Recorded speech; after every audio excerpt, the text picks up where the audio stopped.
Hello everyone. Good evening. I hope I'm audible enough. We are back here again at the ARS Spain PDMP AI and Tech track.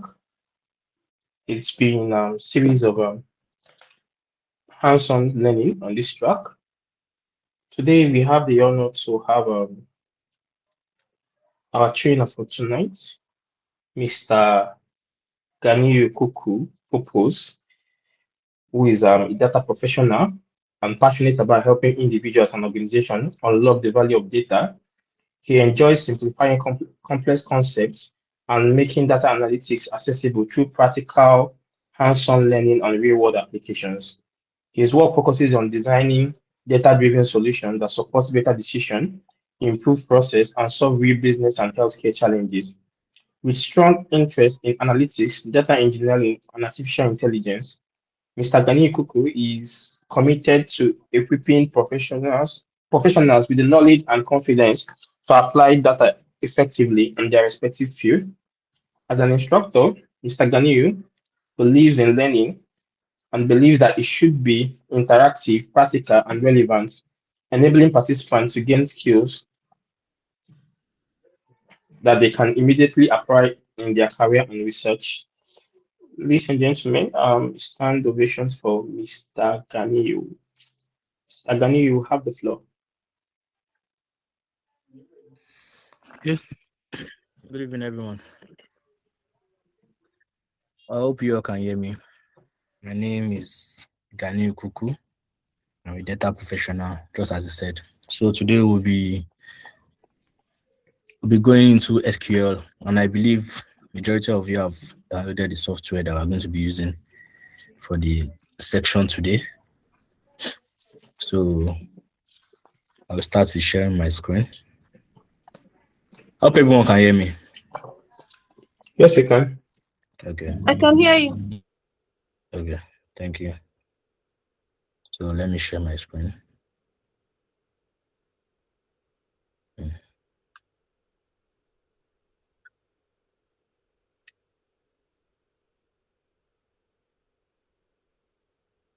So can you see my screen? Can you all see my screen? Can you see my screen? Yes, sir. Yes. Okay. So before we go into the deep dive of SQL and writing queries, we have to understand what we are actually doing first. Because without the understanding, then while writing queries, you don't have deep understanding of the queries you've written. So you have to understand data, database, and how it works in general before you proceed to writing queries.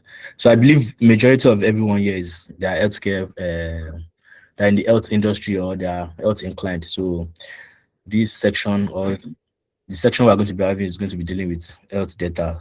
So let's start with data. So as we all know, we are all common with data, informations, observations, facts, materials, anything that's been collected and stored.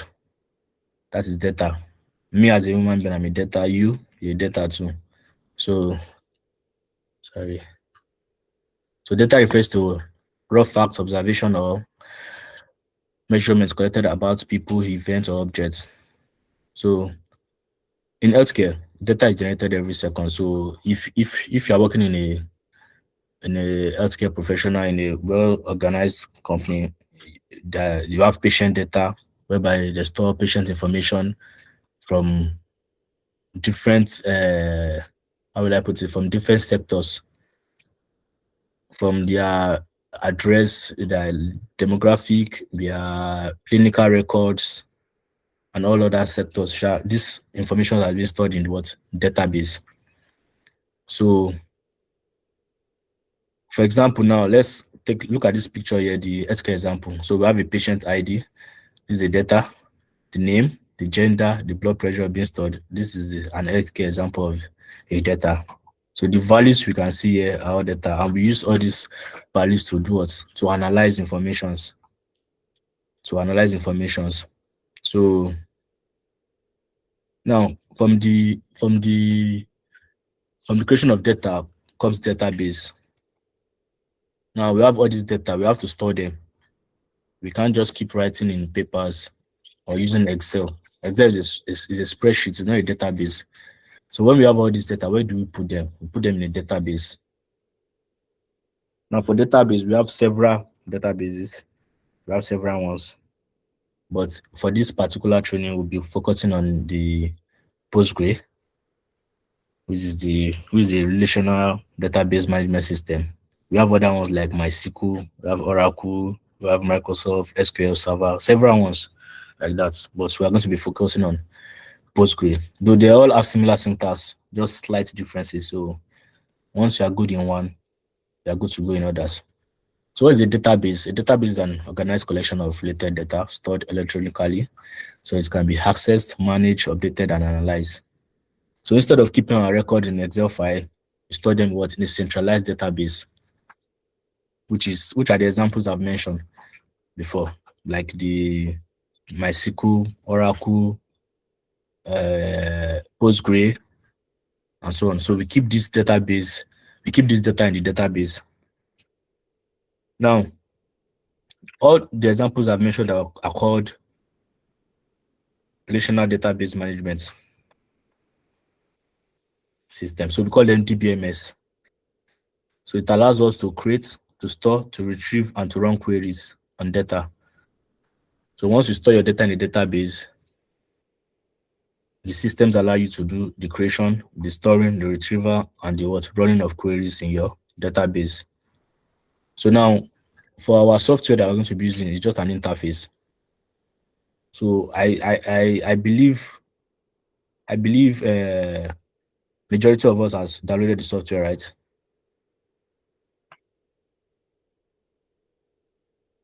Do we all have the PG admin on our system? Can you guys hear me? Please, you can unmute and speak. Yes, I have it in my system. Let's make it interactive. You I can have it unmute. on my system. Okay. So now, why do we store data in our database? We have now traditionally before the creation of database systems, we use Excel. But as data continues to grow and scale, Excel cannot carry that function. It cannot hold that performance. We need something that can handle scalability, performance, that can be consistent. That is why database systems were created. Now, though we have our Excel for creating for doing minor calculation, minors, though there are some few companies that still use Excel, but not for maybe those that have small data sets, not large data sets. When you're talking about millions of data, Excel will not be able to hold that, and it's not structured for databasing. So that's why database systems were created. So as I said before, Excel only works with small data sets, while database works with what? Millions of record. We analyze in Excel manually, though with the use of some functions and formulas we can analyze. Then we have difficulties creating relationship, except you are good with power pivots. That's when you can easily create relationship in Excel. But in database, it's very easy. Now in Excel, we have one user at a time. Multiple users cannot work on the same Excel spreadsheet at a time. But in database, we have concurrent users, more than one users. So Excel is slower, whereby database is faster. So for this section, we're going to be using a database that contains health records. The health records, they're synthetic, they're not real individual, but it has been modeled to face real life situation. So I sent the data, and I believe you've all downloaded the data. So we're still going to be going through how to import data into this class. But before then, I want us to have understanding of. Please note all the materials we send to you after the class. So as I was saying, the purpose of a database, which is called DBMS, we have data security. So in order to protect our data from unauthorized users, database management system was created. We have data integrity in order to keep our data accurate and consistent. We created database management system was created for sharing and collaboration, as I've said, and scalability. So now I've made mention of database management system, but we have different types of database management system. We have the hierarchical database management system. We have the network database management system. We have the relational database management system. Now, for health professionals, the one you are going to be dealing with mostly is the what? Is the relational database management system, which is the what? DBMS, which is your Postgre, Oracle, SQL, Microsoft Server, and SQLite. So in this system, data are organized in what? Tables of rows and columns. So each of these tables represents what? An entity of the data. And the rows represent the values of this data. So we prefer to use relational database management system because of its standardization, the ability to write SQL queries, and ability to model relationship in it between different tables. So for example, now the data we're going to be using here contains like 16 tables, yes. So imagine you importing 16 tables to Excel and you want to start modeling or start querying, which is not going to work out. So this is one of the reasons why DBMS was created. So, okay, I've made mention of this already. So now, you all can still see my screen, right? Okay, so let's go to the component of the database. Yeah, so, okay, let's go to component of the database. So when you're working with a not database, seeing your screen. I'm not seeing my screen. I'm coming. We can see the So screen. we can, I'm coming. Let me share again.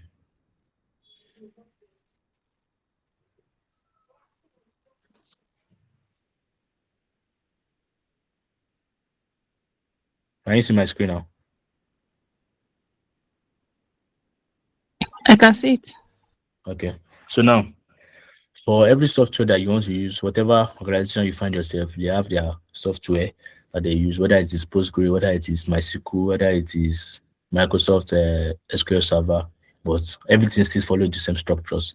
Every database have the same components, starting from your database, the schema, the tables, the rows, and the what, and the columns. So basically, database is just the name of the database, you creating the database by yourself, giving it any name you like, as the case may be. Then the schema is let me say the tables that comprises the database, that is schema. Then the table itself. So for our own data set here, for our database, let me use that set. For our database, we have 16 tables. And this table contains what? Rows and columns. Now the rows contains what? The value, while the columns contain it stores the entity of the value. For example, now you could have a column of first name, which contains the rows, which is the name. So that is that is the structure of database. Whatever the software you are using, that's how the structures always have to be. So in a database, we have something we call CRUD operation. Now, CRUD operation is a basic operation. Just for, as the word CRUD means, CRUD, CRUD operation. So it means you can create, you can read, you can update, and you can delete in SQL. We call it CRUD operation. So it is performed on data in what? Within relational database management system, which is to create, to read, to update, and delete. So when we talk about create, it means you are inserting what? New record into your table. When we go to the practical section, we'll get to see that, but I just want to make mention of it. Then when you read, it means you want to retrieve information from your table. Updates means maybe there's an update and you want to do something, just basically to update your table.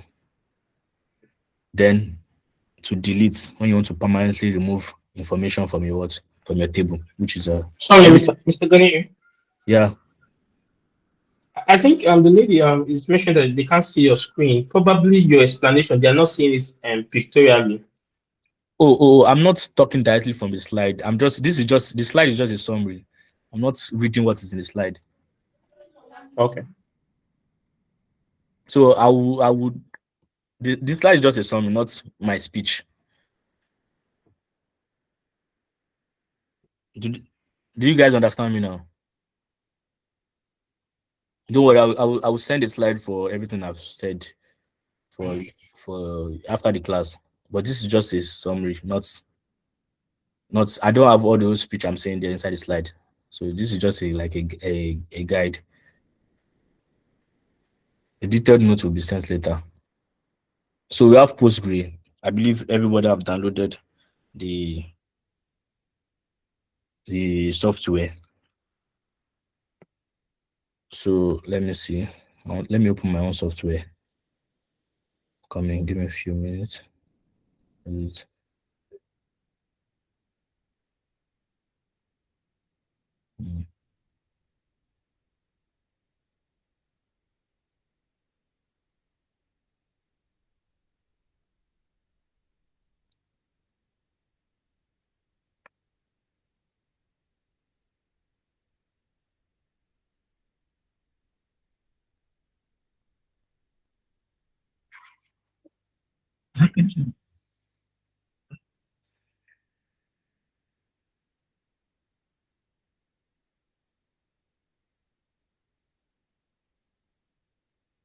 Does anyone have any question before we proceed?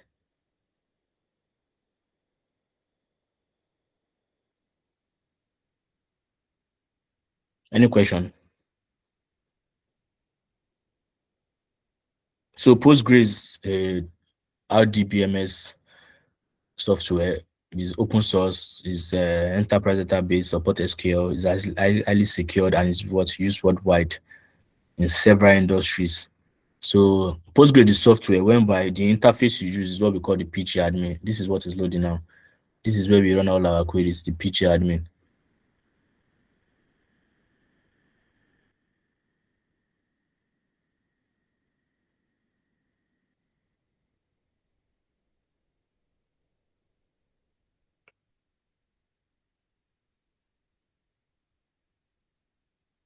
Are you guys with me?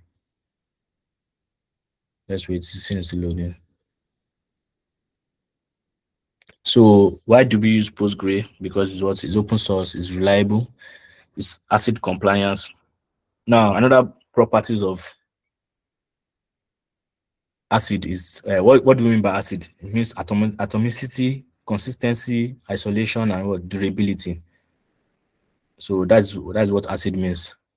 So it means Postgre supports was ACID. And when we mean ACID, it just means the functions of our transaction. A transaction is a single unit of work. Like when you run a query is a transaction.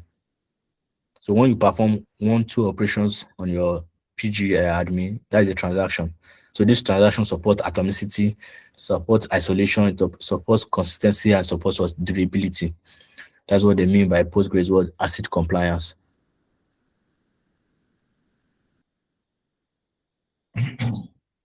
What's happening? Total error. Sorry.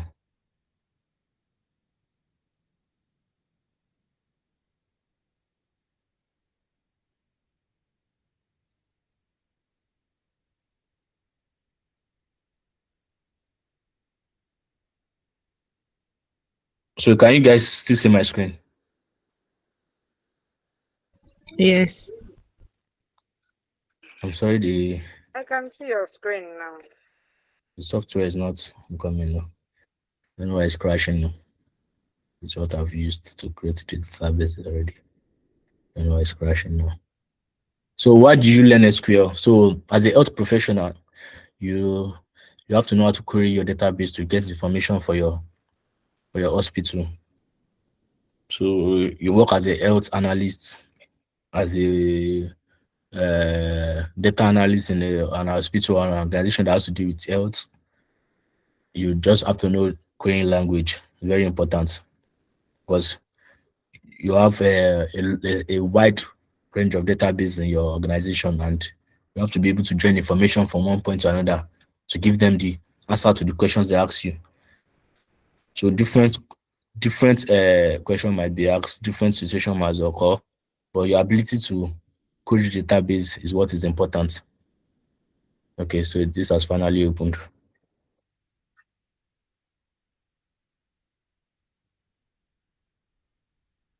So once you open your PG admin, this is the interface you get. Then you click on your server. It asks you for your password again. You put in your password. Now immediately it loads. Now you can see you have your database as the first thing here. These are the databases that you have. Now looking at my own database, I have 7 databases. Now all this one cancelled here means I've not loaded any of them. The moment I click on any one there, it's going to refresh. It has been connected. So I can work on this now. So this is the database we're going to be working on. I already learned it in my own aspects, in my own part, but we're going to be having a practical class here to load it in your own end here. This database contains a lot of data, and let me show you over here. Can you guys can see my screen, right?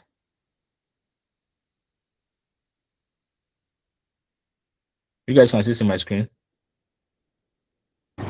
Yes, I can. Okay, so these are the data in our databases.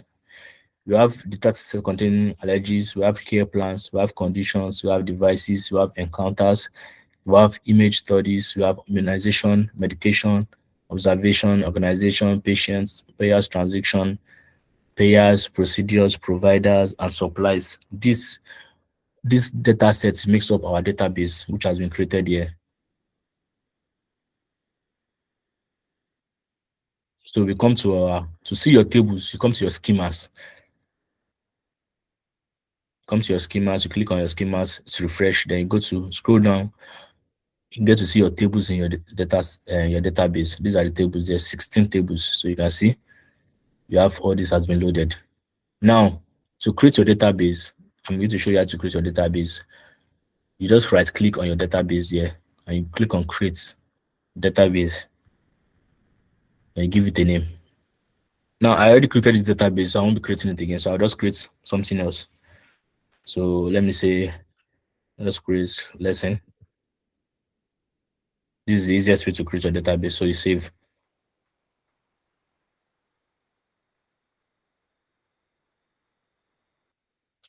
Fine. Now you can see the number of databases has increased to 8. And we have our lesson now as part of the database. Yeah, so now, after creating your database, that is not the done part. Now, how do you get your data into your database? Which is very important. Now, when you're having a small data set, maybe you just want to upload just one data set and it contains few what is it called?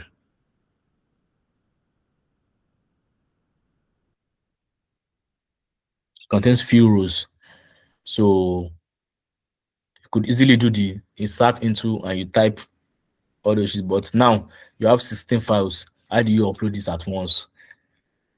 So that you don't stress yourself. You don't want to start typing all the columns in the data sets.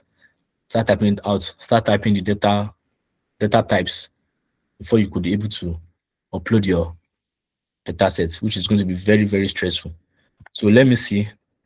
I'm coming. Let me see. Let me give you.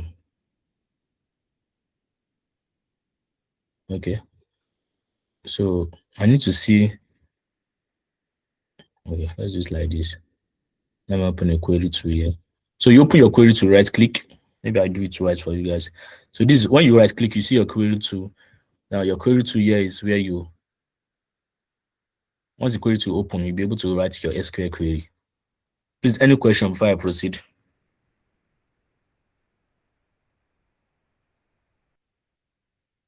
Please, all these things you are doing, is it inside the software? Like, Yes. I don't. This Okay. have you downloaded the software? Yes, I have. Can you open it?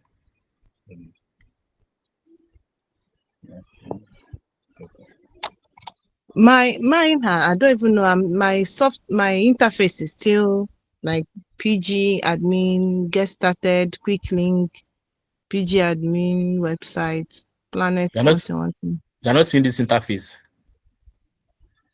No. Did you watch the video I sent for you How, to how install do the I software? get to that interface? Once you successfully install the software, you just click on your PG admin to open it directly. Okay. PG admin.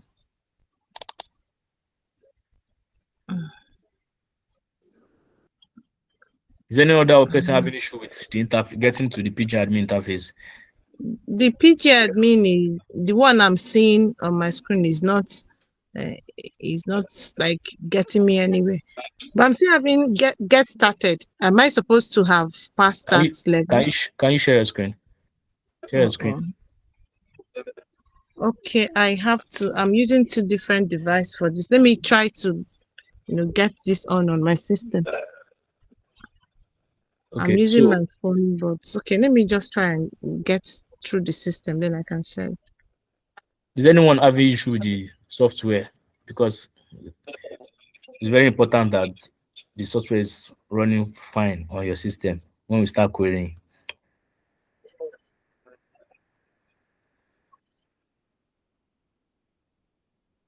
Any other person having issue with the software, or you're all fine with the software, you have the PG admin.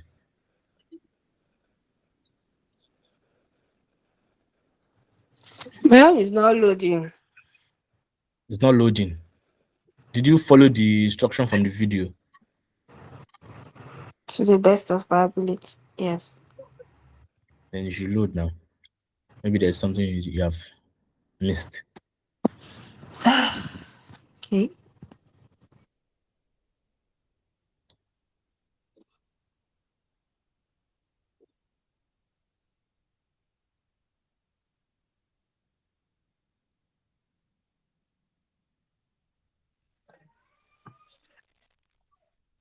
I think we should like rather proceed. If you're having problem with installing the software, probably after the class, you can state your problem in the group and probably a screenshot. Then we handle it from there.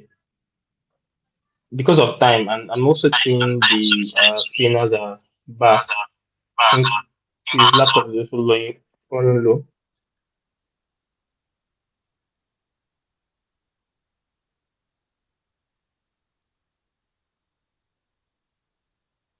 Able to I've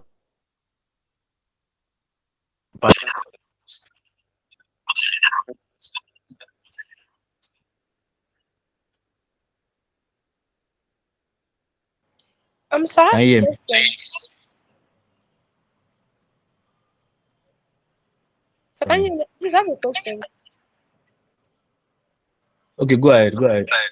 Okay, this query tool that you just opened, is it for you to like type in the data sets that will be in that lesson?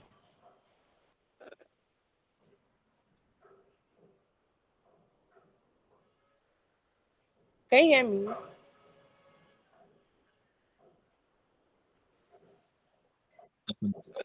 Can you hear me now? Yes, yes. Did you get my Okay. question? Yes. Once you open your query tool, it means you want to start querying your database. So now the lesson we created is just a database. There's no data there. So we need to use our query tool to import our data into it. Oh, okay, okay. We have to create all these tables. Though I've created them before, but I want to show you guys how to create them one by one.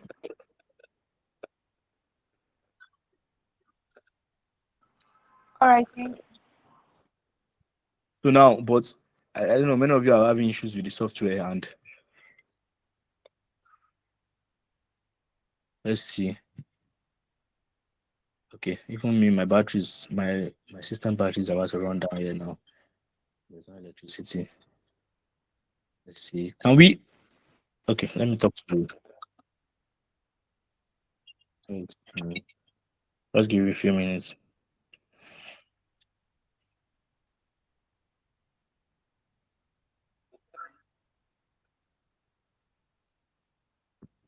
thought everyone would have followed the video link I sent and installed the software, and everything should have been ready already. So we could move to the practical section easily.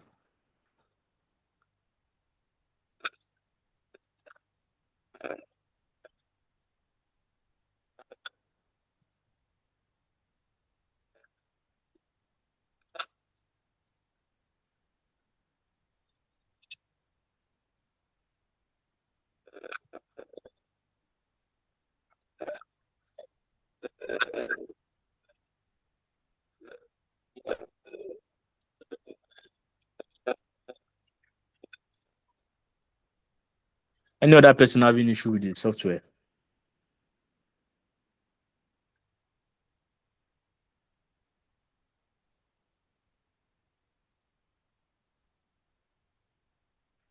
Any other person having issue with the software?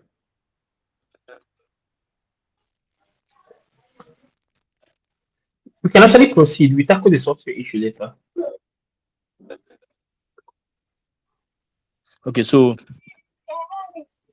when you want to create in your what is it called? In your query tool, for you to import your data set, you have to make it like what? You create your tables. And you create your tables what individually. Though for in the case whereby you have a lot of what is it called? You have a lot of tables, data sets. When I mean tables now, I refer to as data sets. Tables means data set now because the tables are the ones that contains the column. So for our own practical case here, we have 16 tables. So you could either run the query at once, but you have to type everything at the same time. That's you have to define your columns and the type of the keys, the data type it is, whether it is a number, whether it is a integer. So, Mr. Ganyu, we're not seeing your screen again. Oh, my screen.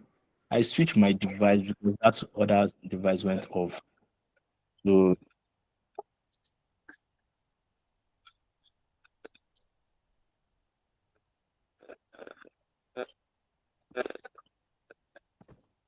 okay, I'm on my mobile now, so I can't share my screen on my mobile. But what we can do is,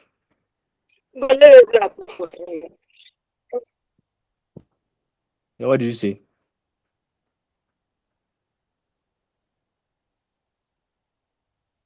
What did you say? Someone was saying something.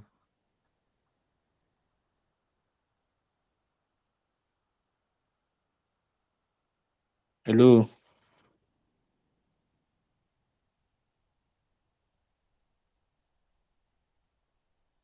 Hello. We We can can hear hear you. you. Okay, so that I'm saying I said I'm on my mobile now, so we can't continue the practical class, but I want to make some explanation so that in our next class we pick up from the practical class. Oh, okay. That's fine by you guys. But it's going to be hard to follow. That's what I'm saying. So it's Most of not us are just being introduced to this it's for not the first time.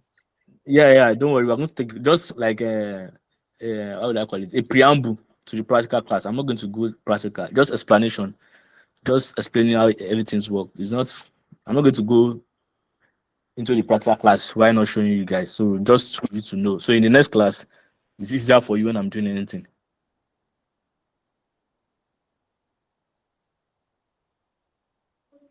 All right, no problem.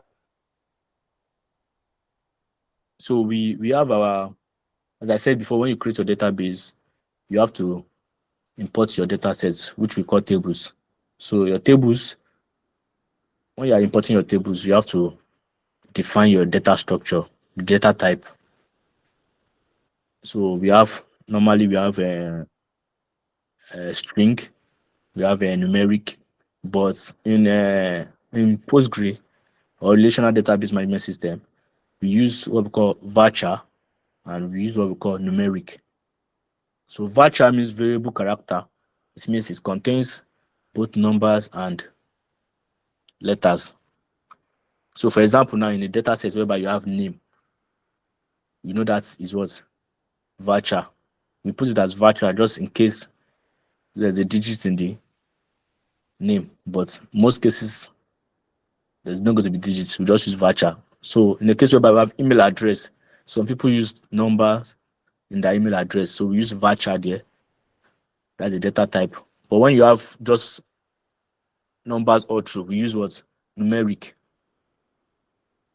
Something like latitude, longitude, maybe state code, all those. As far as it does not contain alphabet, we use what? Numeric. But any situation whereby alphabet is concerned, we use variable character, varchar. In our next class, we'll see that. So you list all these columns in your tables and your data type before you'll be able to import them. So we use the create table function to run it. The create table syntax is what we use to run it. So I won't be going deep into that because of, I'm meant to be typing that, querying that now. So another thing we do is when importing our data is to define our relationship. In database modeling, we have something we call relationship. Relationship means the ability of one data or one table to speak or to relate with another. And we have something we call primary key and foreign key. So primary keys are keys that in a data set they contains no duplicates. They're usually unique. You can only see one occurrence of that particular value. For example, now in hospital scenario, for every patient have their patient ID. When you go to a standard hospital and you're admitted, they give you card, through all sort of things, and in the database they record you, giving you a patient ID. No other person, no other soul will come to the hospital and gets that patient ID. That patient ID is unique to you. So in your entire database system, just you alone will have that patient ID. So when they're querying, they can identify that, okay, this is attached to this from somewhere. So you can have patient record, they can have clinical records, they can have demographic record, but with the patient ID, they can link the patient record, the clinical record, and the demographic record together just because of the primary key that is present in the patient ID. So let's see. Okay, so let me. I'm coming. There's not much to say again. The first, I don't know. Sorry for the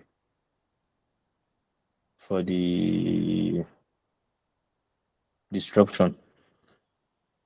I didn't know that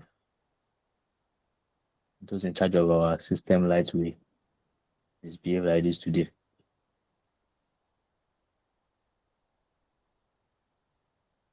I've been saving my battery for the meeting, and up till now they didn't turn up.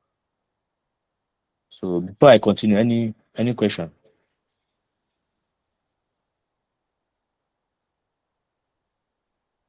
Okay, even if any question before I continue.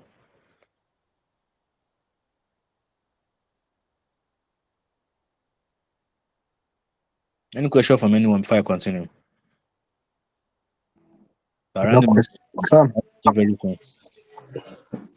Because in our next class, we start doing practical. We start doing database. Sorry, Mr. Gani, Yeah. please have a question. Okay. Yeah, thank you for the lesson. I saw in those files, those tables or data cell that came out as Excel. Some of them have underscore, like maybe payroll underscore something. Like you have two words and then underscore in between those two words. Are they different from those ones that are standing alone, or is there a guideline to saving it like that? Okay, so what is just is naming convention. It's just the naming convention. So that's happened from the what is it called, from data entry case, whereby maybe the person entering the data was doing something first, writing it in normal way, then later changes. So we have different naming convention. Those that you see that they have underscore, we call them snake case. when they're separated by underscore, we call them stake case convention. That is the naming convention. So we have Pascal case too, whereby you use capital letter for the first word, then capital letter for the next word again. For example, now you have a first name, use capital letter F, then use capital letter N. That's Pascal case. Then we have camel case, whereby the first one is small letter and the second one is capital letter. So that is just a naming convention. It does not affect your importation. When you're importing your data, once you meet the standard importation procedures, those things will appear the exact ways in your data sets.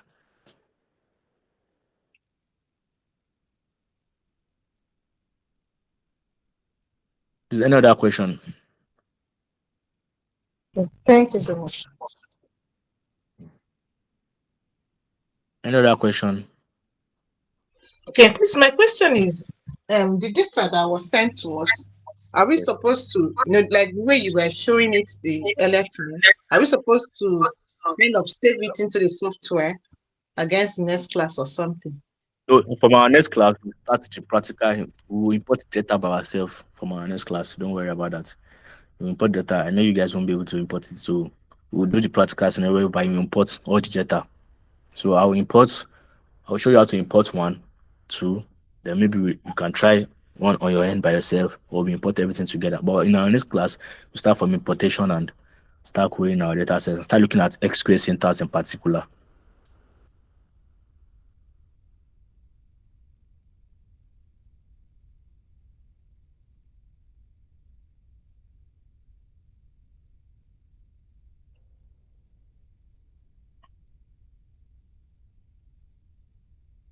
Okay, thank you.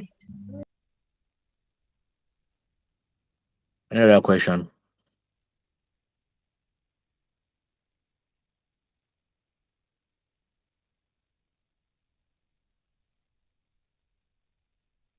Any question? Okay, so if there's no question, in our next class, we'll start with our main SQL syntax and how we create our table and import our data. We'll look at the data definition language. We'll look at data manipulation language, the DDL, the DML. We also have DQL, data query language. So we look at a few of them in depth. In our next class, we look at comparison operator. Then, if time permits, we'll look at logical operators, wildcards, and some other things in our next class. So, sorry for the short section today. Though, if it's possible, we might have a makeup section, but I'll talk to the organizers about that.